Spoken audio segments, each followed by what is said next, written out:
if they were to drop to third place and not have a first round bye, they still consider themselves contenders. Yep, and Immortals certainly looking good. I mean, didn't want to be in the situation they were in, but did more than the best they could, given the circumstances. ProBelter in particular having an incredible Cassio game. We'll see what changes here in Champ Select. Nah banned again by Immortals.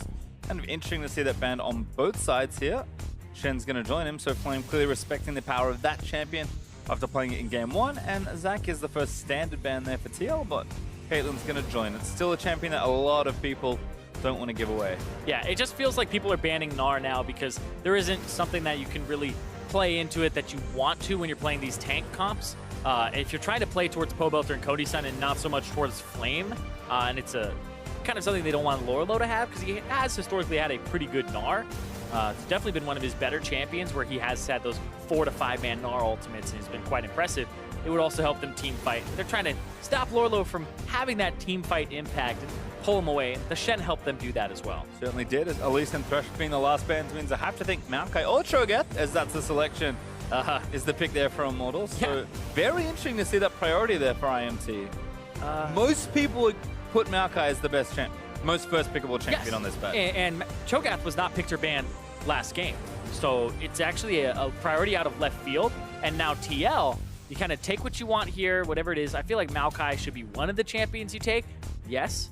And then you move on and say, all right, what do we want here? Before, they had gone for something like a Kalista. Is that another thing they want? They're going to go for the Jarvan here. Double flex pick. You can put the Jarvan wherever you want. Put the Maokai wherever you want between the top and the jungle. So this is actually pretty damn good by Team Liquid.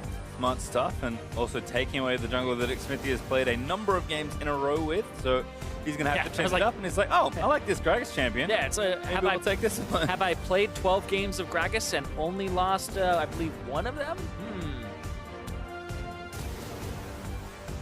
Don't do math. Don't do math on air. Oh no, I did it. All right, Gragas and Trish, the fix there for Immortals. You're right, it was 2. Get a double check in on Xmithie's Gragas win. It's still very impressive, sitting well above 80%. Let's see what TL do want to answer with here. Yeah, he's lost twice. Oh well, 10-2. It's quite the record, but his most played. It's pretty, yeah, I don't know. Underwhelming. It's good. Golden Glue going to take Talia away here. Kind of blocks the Orianna pick, and this is one of the picks he wanted access to last game and did not get, as Immortals really did target him in the second phase of ban, so going to take that and start protecting it, and I think that's a smart one. Just make sure that Cassio stays out of ProBelter's hands. You got to ban Cassiopeia. Looks like you might have to ban Orianna as well. Syndra's still on the table. Newsflash, LeBlanc is also up. This patch. There's so much that's left up because everybody's just banning all these things in the first phase, where Gnar Shen weren't really seen in bans at all previously. The Thresh has jumped up to whatever side really doesn't want it to be first pick. But then like Maokai gets through. We're living in a world where there are like 10 OPs right now. And people are just like, oh, this one's really good. Let me just take that up. And now we're sitting at the second phase right now where Syndra and LeBlanc are both up. And there's the Corki. So Orianna also on the table. So I feel like ProBelter just doesn't get to play Cassiopeia or Corki into the Talia. And I don't feel like that's too much of a damper. I think should be okay. As there's Blitzcrank banned by IMT, so that's a lot of respect given over to that champion, actually. Callisto's the other one, as Piglet with a big grin on his face, gonna flash us the famous Vayne. At some point, I'm kind of expecting him to snap and just pick it for himself, but he did Rammus once, he'll do Vayne. That's true. Don't test Piglet. Definitely do not test Piglet. Kha'Zix maybe? No. Sivir. Rolling around. He's gonna be Sivir. Yep. You can see breathing a big sigh of relief. Oh, great, good. Did pick the right champion. Yeah, he's just having some fun. Typed in really fast there after he went away. But yes, it was expecting the Sivir there to pair with the Maokai and the Jarvan and kind of get the team in. The interesting thing is you could play maybe even like, you could play something into it if you wanted in terms of like, I think there's some counters like Caitlyn, it's banned away, but they already have the Tristana, and there's the Syndra, that's fine. But now we're waiting on support pick for Ole, and he's got just such a wide champion pool, and if they want to dominate lane, then yeah, the Karma would be the one to go for. It's his, I believe, 3rd most played right now behind Thresh and Bard, but Bard's still on the table, and it looks like there's a lot of discussion here on what they'll be picking or how they're going to play it. A lot of reasoning. Again, with all this, you know, big playmaking champions, looks at the crowd chanting Bard, and that's what they're going to get! but is secured there for Immortals. It was the crowd, that was the one that finally kicked in. The Bard there, so playmaking potential here for Olay. Now, recently it hit #1 in solo queue as a support, dropped down a little bit, but fun fact as well, the sub support stunt for Immortals is also holding up a lot of those top 10 spots as a support. I believe he's got like 3 to 4 accounts in like top 20 challenger.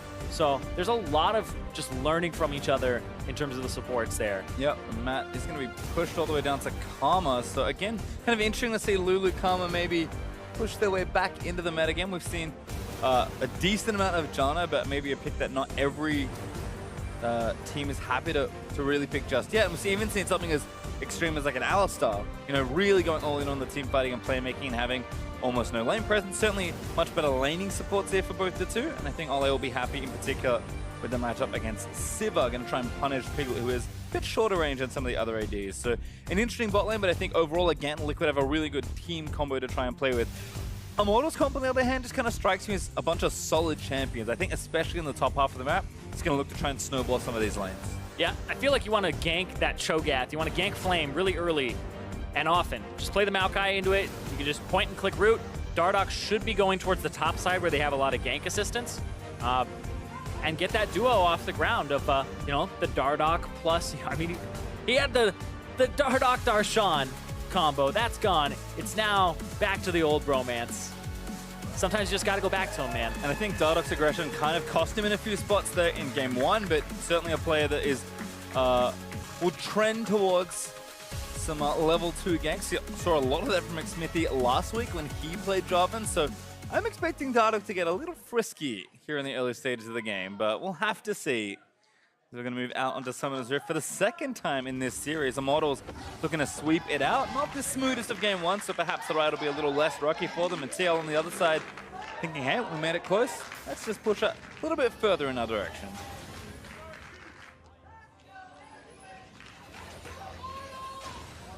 Everyone's just going to move out onto Summoner's Rift. You can hear Back and I was yeah, just listening to the listening. chants. Was very back and forth. Everyone's very excited for Friday, which is a pleasure. It's the start of the weekend. It's the start of the LCS. Who's not excited? It's the middle of my week, Zyrene, all right? Don't give me that. Monday, Tuesday weekend, what? It's a good weekend. It's been a weekend for like more than 10 years, I think, actually. Wow. Yeah, I used to work in retail Oh, wow. and cafes, so you kind of just used to working over the weekend anyway. So a natural fit for me, clearly, was Well, transitioning to when people- commentating video games. Exactly. But that the way I like to look at it is you are other people's weekend, right?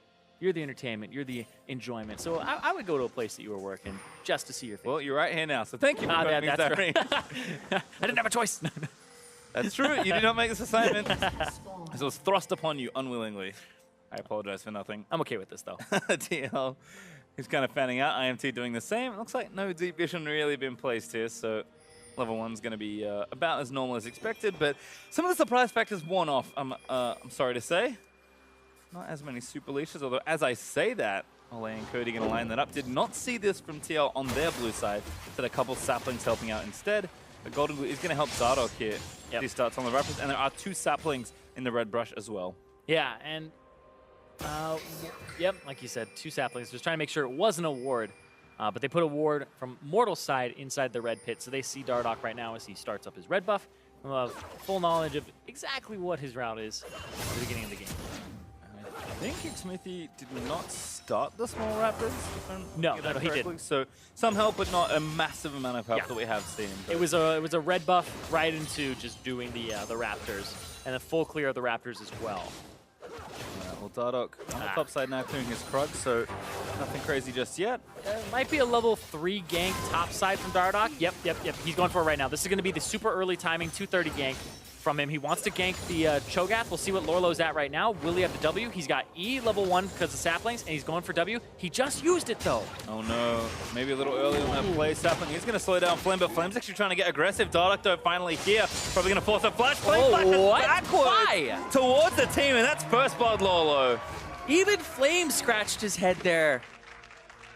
You know that's coming. It was called as soon as the Maokai Jarvan knew that it was a top lane Cho'Gath. You knew the side of the jungle that he started on. Have to respect that. And the fact that Lorlo used the W there early, super early, even before Dardoch was in his lane, that felt like, it's a gank you can get away from his flame. Yeah, like right here, Dardoch actually hits the bush, and then Lorlo's like, I'm two, I'm going. And he goes in, and then there's no EQ follow-up there. So Flame's like, what are you doing? And isn't any wiser to the gank there. But then this right here, yeah, you flashed. Ooh. He just flashed the wrong way. Yeah. A rare mistake. He just flat. That's the difference in the play. Yeah, a rare mistake from Flame. But a mistake nonetheless. We'll TP back to lane, get those CS. Lolo is going to stay sitting on just his Doran's ring, but Flame only got a rejuvenation bead and some consumables. I was about to say. Not a huge start to the top lane. Yeah, it's kind of, when you have to buy a rejuvenation bead, it feels awful. You're hoping it goes into your first item, and you're just going towards the righteous glory. I've certainly seen, I think a lot of this in the Cho'Gath games we've seen top lane in the LCS. Just seems like a champion that, while very, very good, 1v1, really easy to exploit in a lot of ways. TL already off to a good start with that aggressive Jarvan gank. We'll see how Flame controls the rest of this lane. Again, Lola hadn't spent his gold yet that he got from First Blood, so not going to have that advantage manifest just yet, but Smithy actually up towards that top. He's going to get spotted by the saplings, and Lola just going to walk away. Yeah, it actually doesn't really give you as much vision as you would hope. Oh, wow. Ooh. Thought a turret hit was going, but I thought it was Minion another one tanked there. it. Playing with a nice knock up there, but he's already quite low as Dardoch passed back towards that top lane. Smithy looking to cover, but Dardoch on top of a ward, actually lining up a potential turret dive here. Puts down a controller and is sitting in that brush. Lolo, I think he's going to TP back and try something, but Smithy has spotted him, so he is sitting underneath, ready for this counter gank. Well, they know there's no flash on the top laner. Lorlo does have the point and click. If they play this right, they still may be able to outplay it. Bottom, though, outplay. Actually, the W's there. Looks like dive on the top lane is happening as well. The knock Smithy at the very last second. Gonna try and turn it around. Dardoch, though, was not taking the turret as Matt has taken the portal through. Looks like a roam down from Golden Glue. He's gonna seal Cody's son's fate. Piglet, he's low, but he's gonna be able to get away. It's just a lane. He doesn't have Ignite. Still, the top lane play continues. Dardoch waiting, trying to bait this out. Sometimes you go back to him and you just can't leave him again. He's just hanging out in that top lane. Both junglers are just making sure their top lane are safe. Dardoch? Yeah, he's chilling out in the brush. Smithy still hasn't walked in, and now he's going to get slowed by the W. Throws a cast back. Flame still has to play so safe here.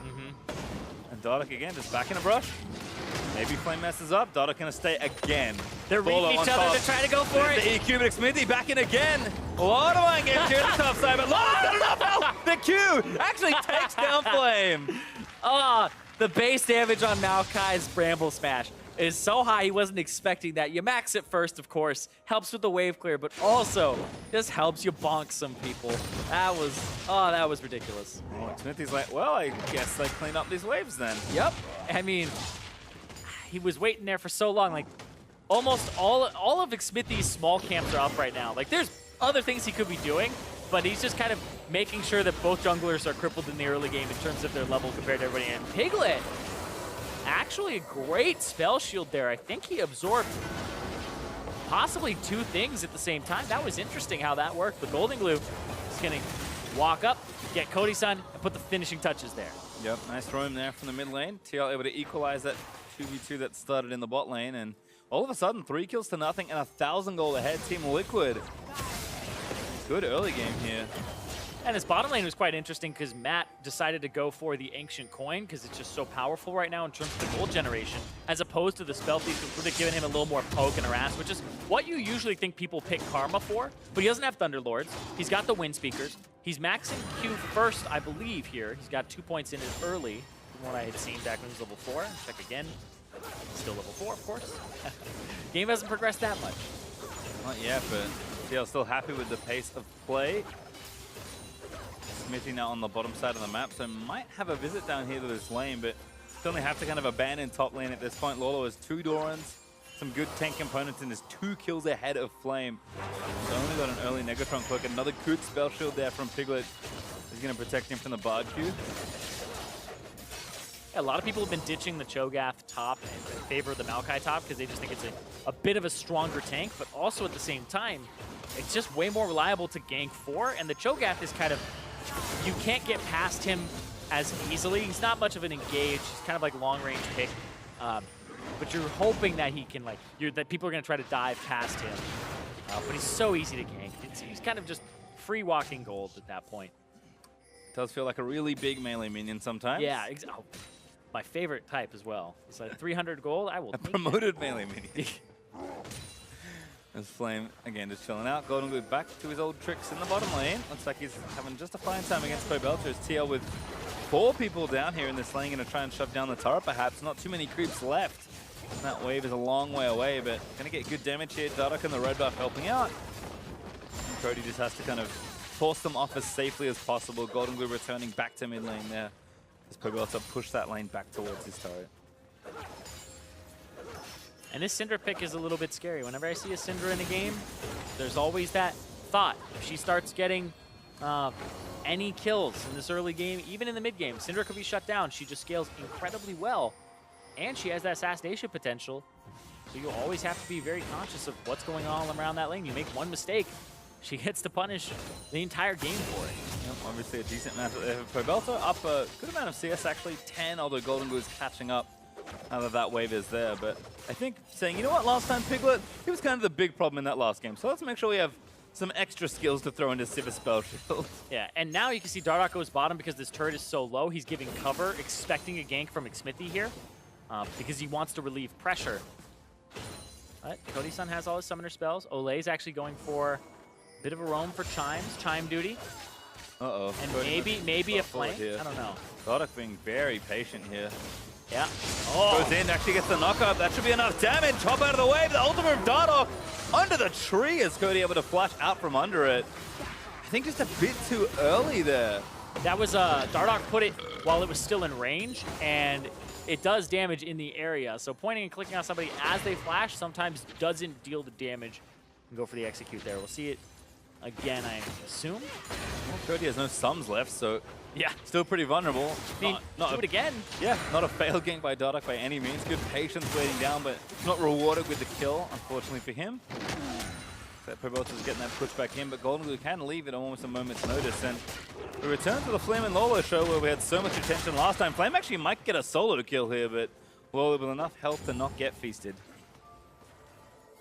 I'm going to try and cancel it back, though. Go all the way back. All right, Lola's like, yeah, I'll back in a safe spot. Smart stuff there. Yeah, if they start their recall and they're a little bit greedy with it and not completely safe, you wait a few seconds, look like you're clearing the wave, walk over there, and if they went for the greedy recall, you just waste 7+ more seconds.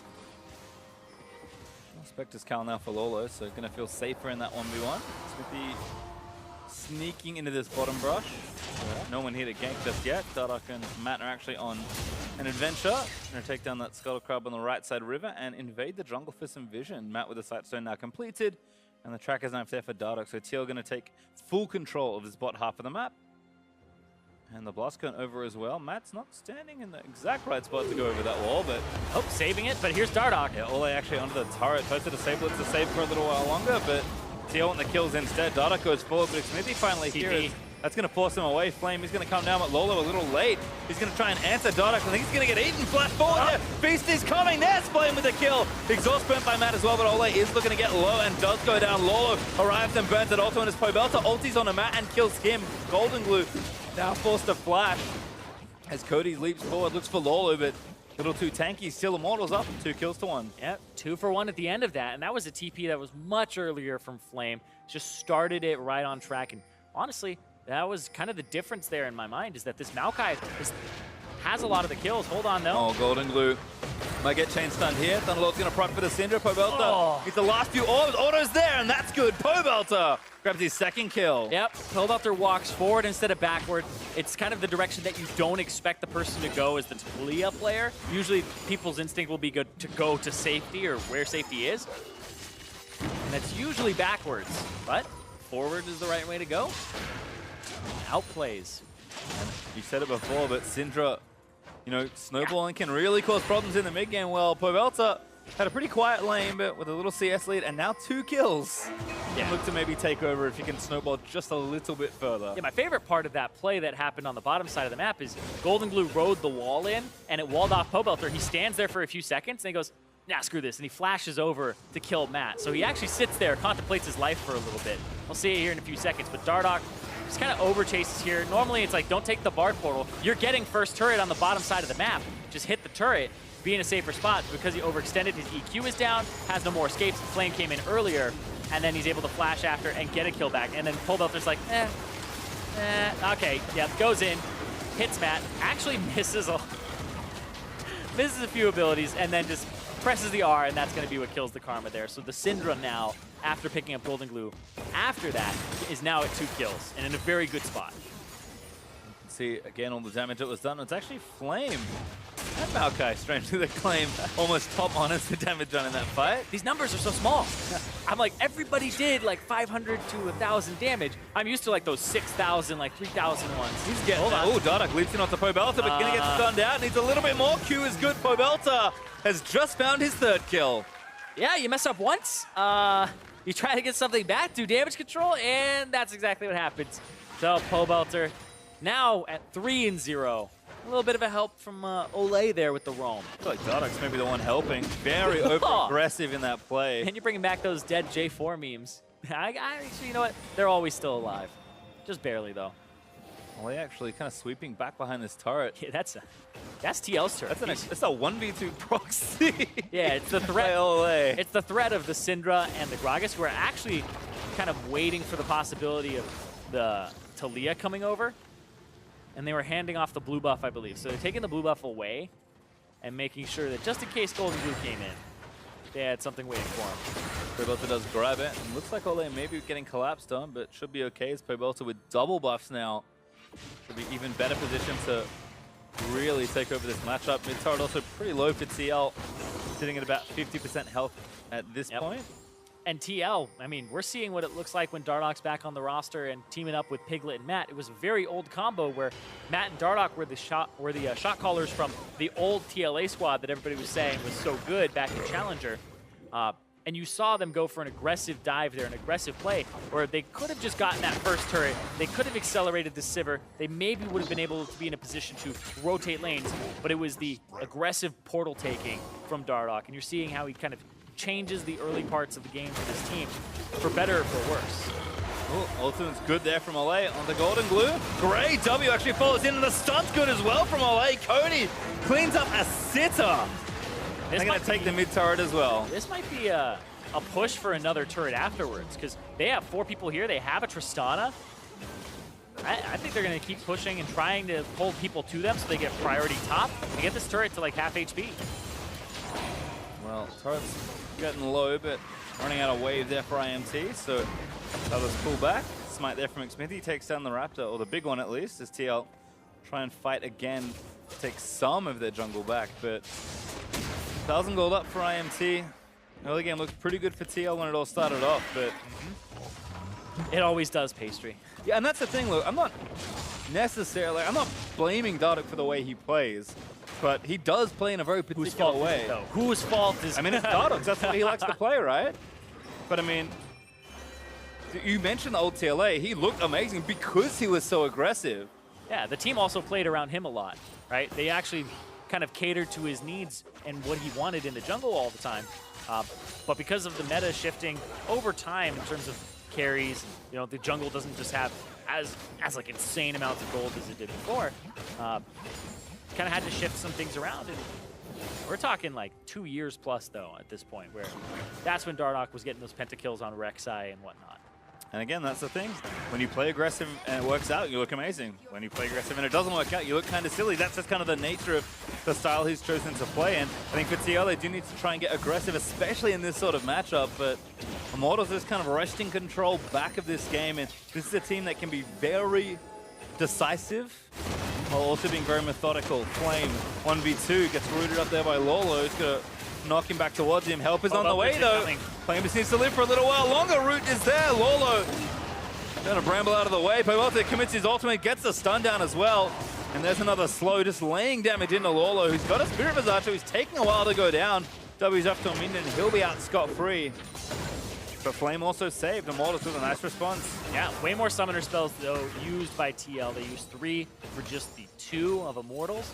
We'll see if that ends up making any difference there, because Golden Glue had to blow both, and he's up against Pobelter, who has those 3 kills, who has the 2 penetration items now, and has his flash still available for a potential burst combo later.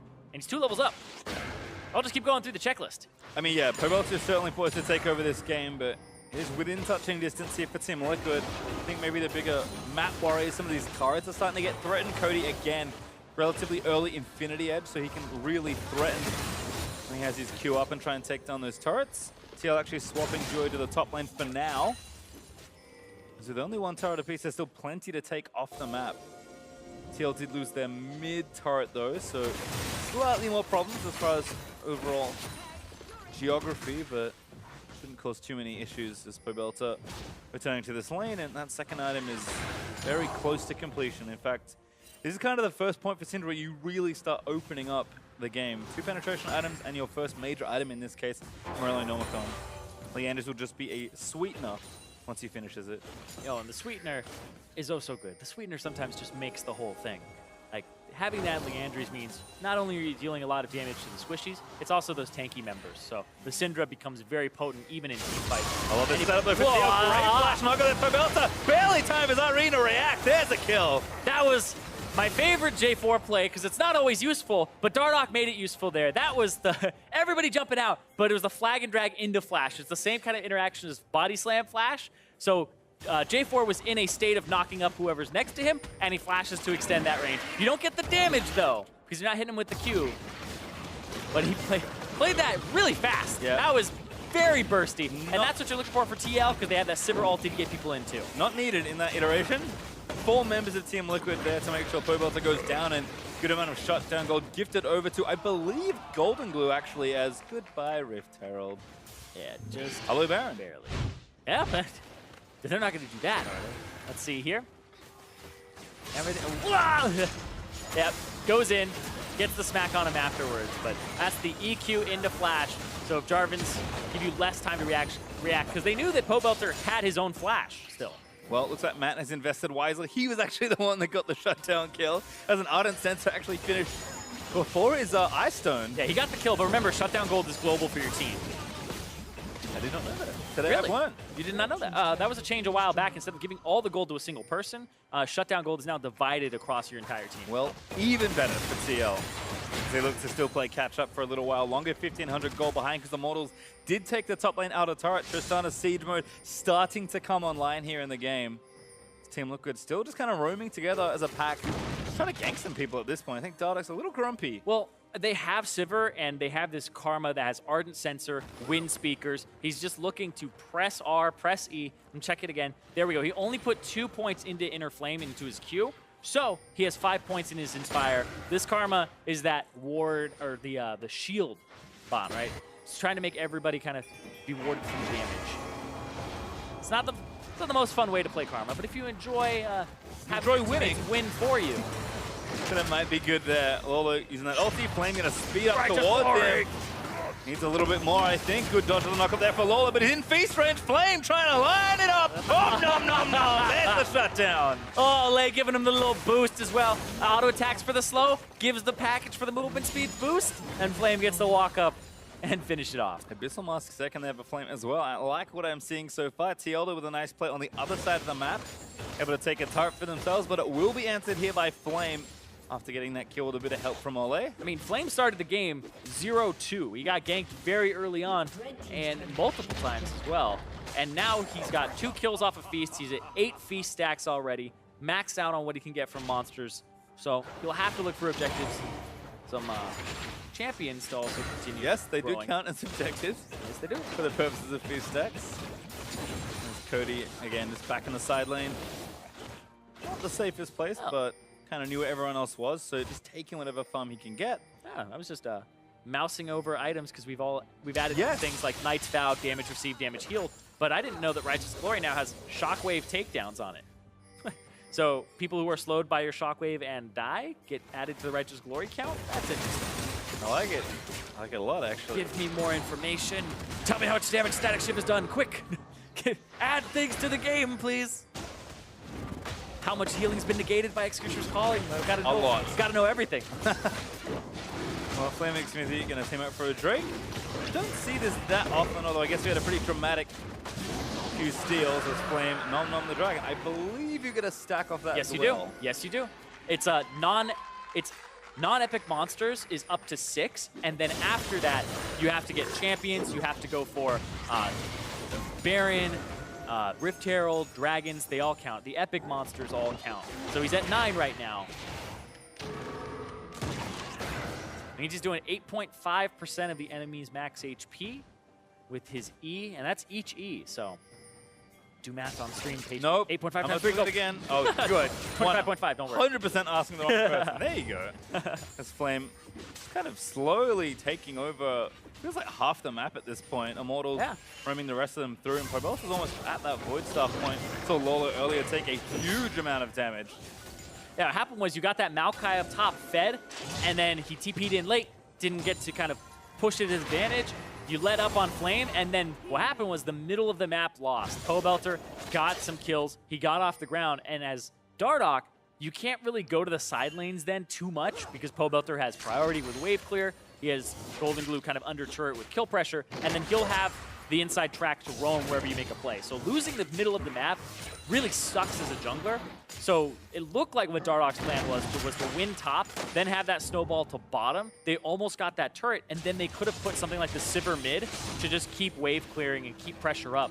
But the plan fell awry after Pobelter got some kills. Yeah, and it feels like kind of the Immortals formula is staying true still here in a week 8. Looks like a gank thing coming. No, it's on a Dardoch there as Smithy gets the slam.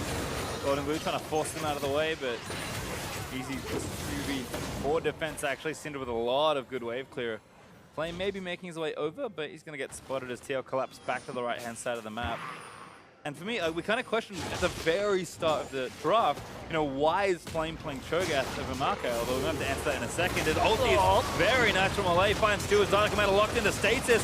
Ult there from Smithy, not quite enough for the rest of TL. Flash out of the way. Flame is going to get healed up a little bit, and Lolo goes down to Pobelter. I don't know what hit him, but it hurt. Everything. Pobelter threw the W. I was talking about how, you know, the sweetener sometimes just makes the whole thing. All of that extra penetration, Pobelter throws out, I believe it was a W, which now is maxed, so it has that extra bonus true damage to it, and the Q on top of it. Well, that means Baron now for IMT. They've got their Smite, they've got their Feast, not on off cooldown, but might not need it. TL going to book it over as fast as they can. There was also a Feast in there too. Just going back, but yeah, they're going to pick this up. 1,000, and there we go. Yeah, Dardoch can't even get a look in, so nice Baron take there for Immortals. Starting to really take over this game, 5,000 gold ahead. And this looks a little bit more like what you were expecting from the first place team.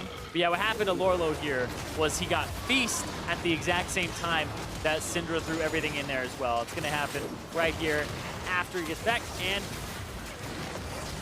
well, why not? Bah! It's so much damage at the same time, and you got the blue buff on top of it. I mean, talk about trying to kill tanks. Look at, you know, high DPS champions, maybe Triss, the Cassio we saw from Immortals in game 1. True damage, also pretty good at getting through big health bars. Yeah. Syndra and Cho'Gath with enough there to get through it. And again, Immortals just looking to take over. And kind of like I was saying before, like, I think Flame in so many ways is a player that, despite being pretty diverse in what he's willing to play, is always a player that wants to have a winning lane. And I think for me, he's like, I think Cho'Gath's better 1v1 than Maokai. Give me the Cho'Gath over the Maokai. It cost him early when he got camp, but now these in extended 1v1 or even 2v1 situations that his team has control of the map, this is exactly where Flame has always thrived. Yeah, because Maokai doesn't have enough damage to kill you 1v1, and you have actually about the same or a little bit more sustain than Maokai. You also have mana sustain from the passive with Cho'Gath, so you just keep wave clearing over and over again, and you have more burst damage too. So the fact that they let up pressure on top side, like I feel like we were talking about it, the Cho'Gath is sometimes just that big melee minion. You can just keep going back to that top lane and killing it, and they did it twice, and they never did it again. Now Flame's actually going to take a turret with the help of his Baron buff, forcing Lolo away. IMT took mid, so now just one tier 2 turret left. And Cody Sun's already begun the assault, going to take some turret aggro there. Smithy going to find Piglet though. Piglet's going to fight back. Smithy under the turret, great spell shield. Going to avoid the slow from the Bard Q. Yeah, he's been prioritizing that. I was looking at the previous one where I thought he kind of blocked two things at once. Only went for the Bard Q there. So he's been prioritizing the Ole slow / stun. Gonna be broken here though, I think. Cody needs a couple more shots, that's enough.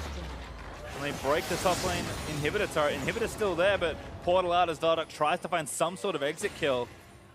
And the pressure's not letting up. Still a minute 10 left on Baron for Immortals. Yeah, and we're seeing the priority for that Tristana for Cody's son, which was picked very early on for Immortals. First round for them in game 1, and then in game 2 was picked in the second round for them.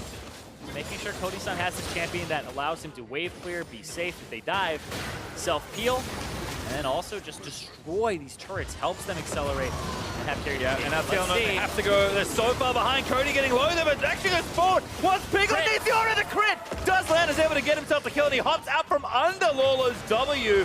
It doesn't follow as Pobelter is also slaying Goldigu, and Dardoch dives so deep as he's caught completely out of position. Flame's gonna nom him down and grab yet another kill. And now Cody gonna leap forward, threaten onto Matt, and this should be game. Immortals gonna guide the last few minions towards the Nexus. Yep, you can bring in Dardoch, you can come off a 2-0 week, but the #1 team in the North American LCS is unshaken by these changes. He's gonna stay true. Lolo knocked up there, knocked around. He's gonna fall. Looks like a GA might have popped there, but no, he doesn't even have it, so he just crumbles to the ground. Turrets are starting to fall. Baron's just about to warp. IMT gonna finish the game in the length of their Baron buff, more or less. It seemed like a tight series at one point as IMT dive into the fountain. They grab the ace. They barely lose their jungler. But most importantly, they'll kill Piglet again as they try and take the Nexus. Or at least gonna try a big stun there from Pobelter. Leave them their KDAs. Just leave them their KDAs. Trying very hard to pad it, but Flame with the last hit on the Nexus. Immortals 2-0 over TL.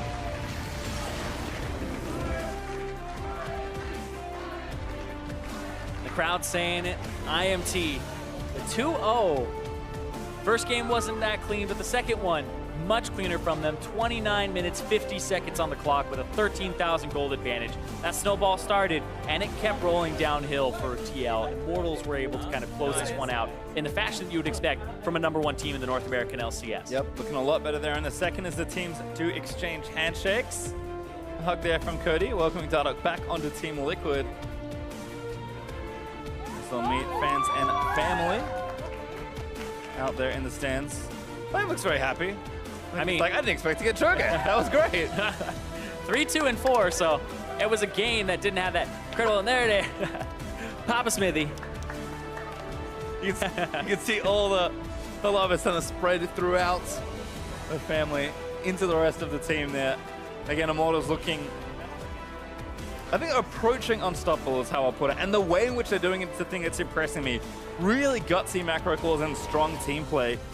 And I think even just the comps they're picking for themselves, you can kind of put them in a formula. They're kind of playing a very particular way. And they're a team that kind of largely ignores the metagame in a lot of ways. Like, they'll play what they need to play if it's strong, but as long as it fits the style that they're trying to play. I even mentioned that Flame, he just wants to win his lane. If he has to play tanks, he'll do it. But give him the good tank. Give him the tank that wins lane. Exactly. He actually did the most damage in the game. That's why he was smiling. We were on the case. We figured it out. Flame did the most damage in the game. Just a little bit more than Pobelter, 1,000 more. And so the Cho'Gath, he's like, I did damage. It felt good. I got to like bite people and feast to get all these stacks. So Flame, and like you said, the big thing here is that most of them are playing, like their champion pools are very top heavy. Yes. In terms of they're playing 1 or 2, 3, or maybe even 3 things.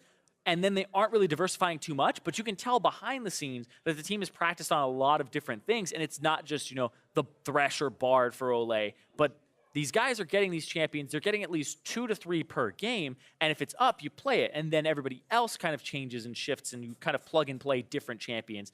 So stylistically, Immortals, you know, they don't really change too much game to game right now in terms of who's playing what and how they're playing it. And I think that that is a good formula for consistency for them. And we're seeing them at the top of the standings right now. And I talked to Azale on NALCS Tonight last week, where I was like, Immortals are #1. They've been #1 all split long. There's been teams that have come up and contested them. Like we've seen TSM, CLG, like go back and forth. And those are the 2 teams right below them in the standings. And in a lot of people's minds, they're like, all right, TSM, CLG, C9, they're going to surge again, you know, because they have that track record. What is it going to take for Immortals to be considered the #1 team And the answer to that is they have to win the whole thing. They aren't really considered that number one until they win the whole thing. But right now, they keep moving towards that, and they're looking convincing right now. Exactly. In these games too. The best way to do that is to try and finish first in the standings. For a first-hand account on the series, though, let's hear from Dagon and the Immortals mid laner. Hey, thank you very much. Great cast on the day, guys. I am joined by the young POB, Poe Belter. Now, Poe Belter, talk to me here real quick. Team Liquid made a couple of last-minute roster changes. Did you guys have to prepare for any of the other guys, or did you just go up against the regular roster? Yeah, the roster change news came pretty unexpectedly for us, but you know, it's just one position that's changing, and overall, like, the team play should remain the same, so it didn't really have a huge effect into how we were preparing. So you already played Dardoch 2 times. How was the third time? Yeah, we played him. We played him just last week, actually, when he was still on CLG. So we were kind of joking, like, "Oh God, he's coming to get us this week again, and he's gonna come to get us next week too if we lose this time." But yeah, I mean, so far it's gone pretty well. So tell me, you went ahead and picked the Lucian, or you picked the Cassiopeia into Lucian in the Game 1 matchup against Golden Glue. Talk to me a little bit about that champion matchup. It's like kind of an extremely hard counter matchup, so I was able to push him around a lot. He ended up living a few times with really low HP, which was regrettable, but overall I think I played the matchup well. Yeah, I mean, there's just not much Lucian can do because Lucian's range is short compared to most AD carries, and that's pretty much within Cassiopeia's QWE range, and if you're in range of Cassiopeia, then there's no champion that can really deal with you, so I feel like they kind of were unaware that the matchup is so difficult, or... Yeah, I mean, I feel like that's the only way they would have blind picked Lucian with Cassio. In that game specifically, Piglet was able to pop off, get a little bit ahead. Was there any worry about what you guys were going to do?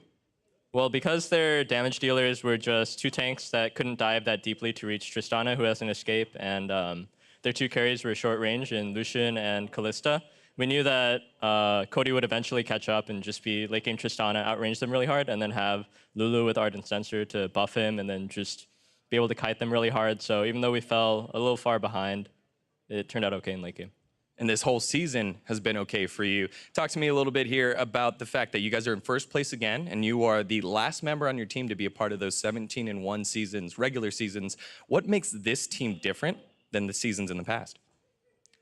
Well, compared to Immortals from last year, was we were really good at getting leads just through early game and then kind of bulldozing the game. But this time we're still pretty good at getting leads early game, but there's like a lot more strategy behind that just overall as a team. Like if I compare the kind of strategies and like tactics that we use now compared to what we did last year, there's a really big difference. So that was a lot about the team back then. How about you as a player now from back then? I've just been doing the same old thing, practicing hard in scrims and solo queue, trying my best to improve, and recently I've been having pretty good performances, so I'm happy about that. But also, just overall, when the team is doing so well, it's really easy for me to shine, so I'm really thankful that we're doing well. Well, you definitely did great today. Congratulations, Poe Belter, on a job well done. For more on this game, let's send it over to Dash and Mark. Thank you very much, Dagon. Immortals coming away with a 2-0 victory. Again, didn't come as easily as maybe some would have expected coming into the evening, but they get their job done, put another W in that column, and remain solidly in first place. I love that question there and kind of the, you know, the way that Poe Belter is working through it in terms of what's the difference between the 2016 Immortals that went 17-1 and then failed to qualify for Worlds or really show up at all in playoffs versus now. They remain in that first place position. They're going to enter the postseason in a similar rank, but will they succeed this time? What do you think is the difference between 2016 Immortals and this iteration? I think you heard it pretty well there when he said the strategies were not that complex back then, and they had a lot of star power, honestly. Between Huni and Reignover, you could kind of reliably snowball topside, which is what they tended to key off of, and then Poe Belter would follow up on that if he needed to, and the bot lane was largely independent, where Adrian's just helping Turtle get through laning phase fine, and they're great in team fights, and then he said snowballing off of that. And you know, they don't have as much star power this time around. I think you see them struggling a little bit more in the regular season. It's showcased in game 1 of this series, right? The fact that they went down in gold and had to mount a comeback against one of the lower tier teams probably wouldn't have happened a year ago but they were able to do it with this roster. Right, and that's the thing is now they're not snowballing off just two people having great synergy or individual star power. It's Smithy's going to get someone ahead, and that person's going to have to work with this other guy, and they're going to move around the map and do this stuff. And so I would say it's less dominating, and I would not call it as impressive yet, but they are working more as a unit than we would have seen a little bit last year, where they were a lot of times picking pretty greedily. Let's jump onto the Rift. 11 minutes in, we got a 2-for-1 in the bot lane here in favor of Immortals. Again, this skirmish-heavy kind of a situation. Immortals plays it correctly, and they'll come out with a slight advantage. And this is one of the reasons that we were talking about, just Ole having a playmaker back in his hands. Ults to save the turret, looks a little questionable, still gets out of there, and now it kind of puts Team Liquid in a weird spot where Matt has to start running through a turret that's still up when it should be down. People start getting pinned up, having to kite through the jungle as opposed to just back through the lane. That allows Pobelter to get in range, get an ult onto Matt. All this stuff just works super well together to kind of set up Pobelter to start going off, who ends up picking up player of the game after a second great performance in a row. Right, we say they don't have star power, but, in a similar question to, to what Zyrene was saying, Immortals has been #1 this entire split. When are we ready to call them, a rockstar team? When are we ready to call Pobelter a rockstar mid laner? Maybe he's not Bjergsen or Jensen in terms of the crazy laning stats and some of the flashy plays, but the guy performs consistently well, and if they're gonna find wins off of his back, in 2 games in a single day, you've got to start looking at him as being able to say, maybe this guy's a star. It's been a bit of a tough year, or a little bit, for Pobelter, just because when he was on CLG, he looked great. He was arguably top 3, like you were saying, between Jensen and Bjergsen. Yep. Same kind of story on Immortals. Looks super good off the back of the fact that, like we were saying, it's a very strong, individually talented team, and people tend to look better with stronger teammates. That's a good point. And then one of the first times that he's in a primary carry role, this is the guy who's going to get you a lot of wins, which was last split in spring. The team struggled super, super hard. Okay. And we've heard, as time has gone on, that Dardoch and him had synergy issues. You could see that they did not play well together, and jungle mid is super important. Right. And so I think that really hurt his credibility after being kind of the second or third fiddle in a couple of these other teams.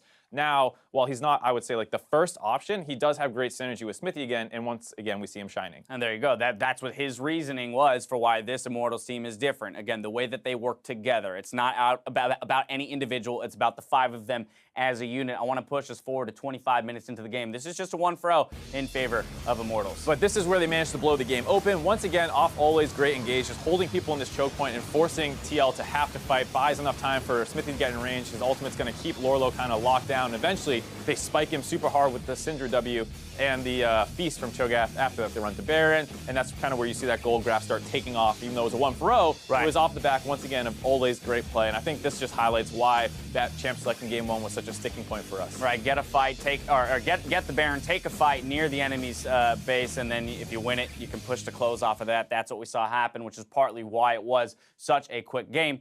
All right, Immortals, you had a struggling 2-0 against Team Liquid. What's your prospects for this team moving forward? Do you feel like they're the first place team?